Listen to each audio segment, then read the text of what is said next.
কেউ ভোর থেকে লাইনে দাঁড়িয়েছেন, আবার কেউ এসেছেন আগের রাতে। সেই থেকে অপেক্ষা। এমন দৃশ্য রাজধানীর ফিলিং স্টেশনের। মধ্যপ্রাচ্যে যুদ্ধ শুরু হওয়ার পর থেকে রাজধানী সহ সারা দেশে চলছে এই পরিস্থিতি।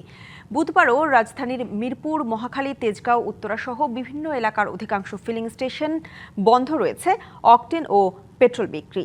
আবার কিছু স্টেশনে নিয়ম মেনেই বিক্রি করা হচ্ছে তেল।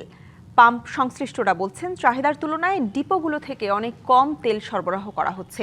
এর প্রভাব পড়ছে সাধারণ মানুষের ওপর। ঘন্টার পর ঘন্টা লাইনে অপেক্ষা করেও অনেককে ফিরতে হচ্ছে তেল ছাড়াই।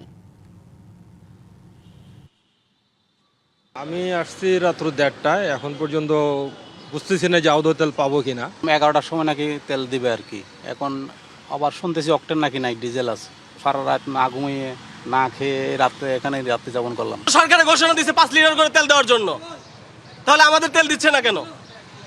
আমাদের চাকরি আছে না ভাই? আমরা অফিস করি না? আমাদের যে এখন 2 ঘন্টা লেট হচ্ছে, এটার কৈফিয়ত কে দিবে?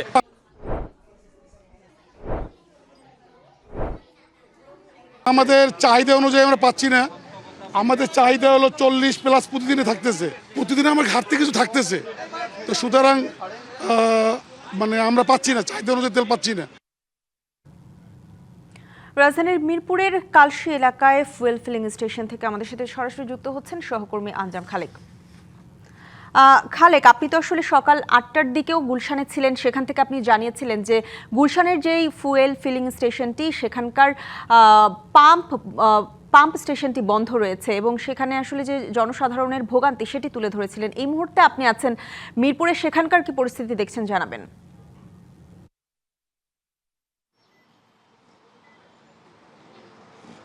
জি, সেটা সকালে আমরা ছিলাম যে গুলশান সার্ভিস স্টেশন যে পাম্পটিতে, সেখানে কিন্তু আমাদেরকে জানানো হয়েছিল যে 11টা নাগাদ সেই স্টেশনটি খোলা হতে পারে এবং সেই স্টেশনটি তখনই খোলা হবে যদি তেল আসে।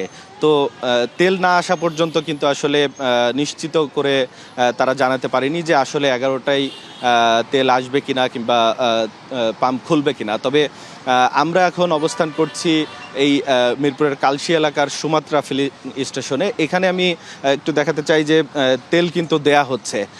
আমরা সকাল থেকেই যে এখানে আসার পর থেকেই দেখতে পেরেছি যে আসলে তেল সরবরাহ চলছে।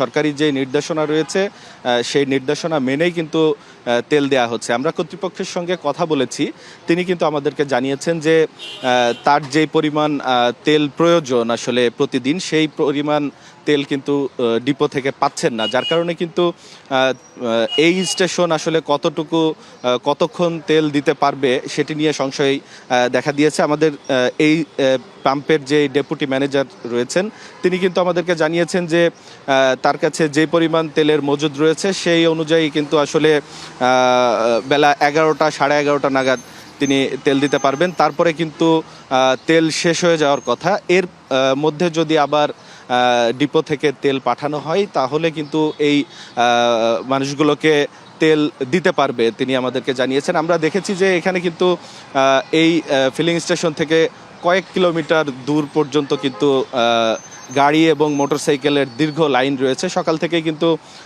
অনেক মোটরসাইকেল চালক এবং প্রাইভেট কারের যে মালিক এবং ড্রাইভাররা তারা কিন্তু আসছেন এবং অনেকেই কিন্তু আমাদেরকে জানিয়েছেন যে গত রাত থেকে, অর্থাৎ গতকাল রাত 1টা 2টা থেকেই কিন্তু অনেকেই এখানে সিরিয়াল দিয়েছেন তেল নেওয়ার জন্যে।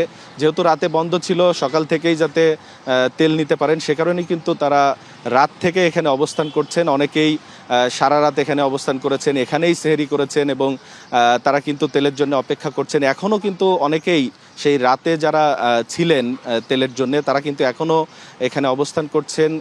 তবে তেল সরবরাহ এখনও পর্যন্ত স্বাভাবিক রয়েছে এই স্টেশনে, কিন্তু এটি আসলে কতক্ষণ দিতে পারবে সেটি নিয়ে কিন্তু আসলে সংশয়ের কথা জানিয়েছেন এই স্টেশনের ম্যানেজার।